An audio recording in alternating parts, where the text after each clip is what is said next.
Like, I want to go back.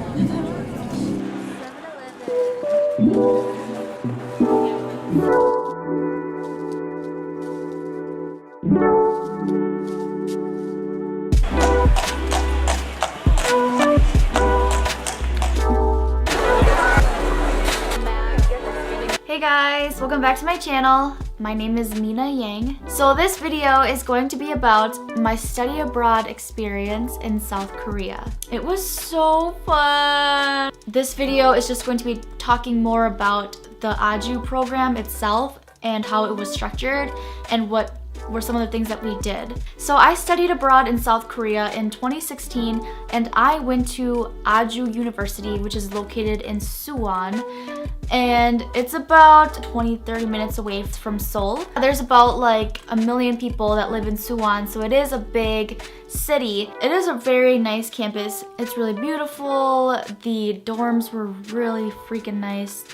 But anyway, I'm rambling. So I would say studying abroad in South Korea was the best college experience I've had. Like, I want to go back. Studying abroad allowed me to create friendships and meet people from all different kinds of countries like Malaysia, Indonesia, Singapore, Hong Kong, Canada, Austria. There's so many different countries, so many different kinds of people. And also you learn a lot about independence. And also what's really nice is studying abroad in South Korea, you really get to experience a different world. I'm like glamorizing it, but I know that there's like ups and downs of every country, but I just really loved the culture. So in the Ajou International Summer School program, there were 71 students from 18 different countries. And then there were 11 Korean students that helped with the Ajou International Summer School program. They were very welcoming, the people at Ajou, and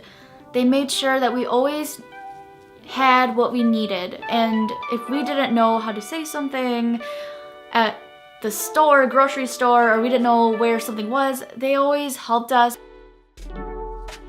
The program lasted 6 weeks. We only had classes Monday, Tuesday, Thursday, Friday. I took 2 different classes. One was the Introduction to Marketing Communications, and then the second class I took was Korean Language 1. Wednesdays were like fun days. We did a bunch of activities. I feel like my 6 weeks there, it was jam-packed with things to do. So that was the structure of the summer school program. Next is orientation. So they basically go over rules, they tell you where you can go to get help, and they basically just kind of introduce us to Korea and the university. So one thing that I didn't like was how having 2 classes during the summer school program, it really did take up most of the days because each class is 2 hours and 30 minutes. So one thing that I wish I did was I wish I only took 1 course, so I was able to have more time during the day to go explore Korea. We freaking went to Jeju and it was so beautiful. A lot of people go there for their honeymoons and I'm not surprised why. It's very beautiful and peaceful. On the first night of arriving at Jeju Island, we just had a huge party all together.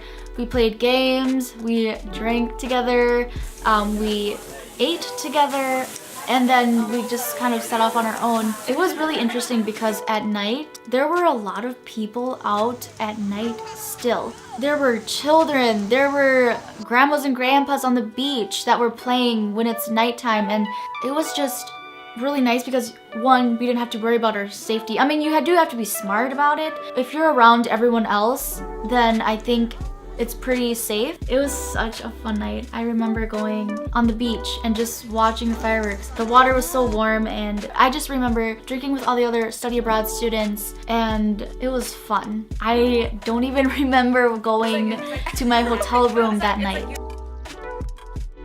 So I'm probably going to make a separate video for Jeju Island because there's a lot of different things that we did. So some of the places that we went to were the Hwasong Fortress, the Namsan Hanok Village, and there was also this cool drawing show in Seoul. And then also we went to the Mud Festival, and then we went water rafting. The study abroad program, they scheduled in a bunch of things like taekwondo class, learning how to cook Korean dishes, writing Korean calligraphy, trying on the traditional Korean hanbok. I really liked this study abroad program because they don't just let you just do whatever you want, just go. I feel like I did so many things within a small time period, and I felt like my time was used well, and I saw as much as I could. When you're in college and your parents don't want you to go study abroad, it's hard when you don't have their support. There are ways for you to be able to fund for your trip. For me, I didn't have to convince my parents to let me go study abroad. They were actually encouraging of it, because studying abroad, it's not a bad thing. It's not a bad thing. It's a great thing. In order to convince your parents, you have to lie to them. Just kidding. I would say to convince your parents, that's hard because I still don't know how to convince my parents. Maybe having another friend that they trust go with you, or if you have a cousin or a sister that wants to study abroad and you can say, oh yeah, I'm just gonna go with them and it'll be fine, you know?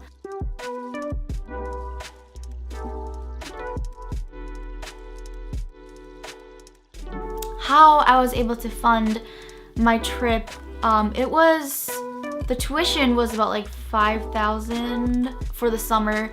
So how I was able to fund for my trip was money from my job and my parents and loans. That's it. I wished I fundraised more. I'm sure there are other resources at your school, at your university, that can help you with the finances, the money part. They can help you figure out if you have to take out a loan, or if you do fundraisers like selling egg rolls, t-shirts, selling your service, working to raise up that money. I hope at the end of this video you have a better understanding of the Ajou study abroad program during the summer, and I really do hope that if you guys have the chance to go study abroad, you guys do, whether that's in Korea or any other country. I think it's just good to go see what else is out there. But yeah, let me know if you guys have any other questions. Thank you for watching this video, and I'll see you next time.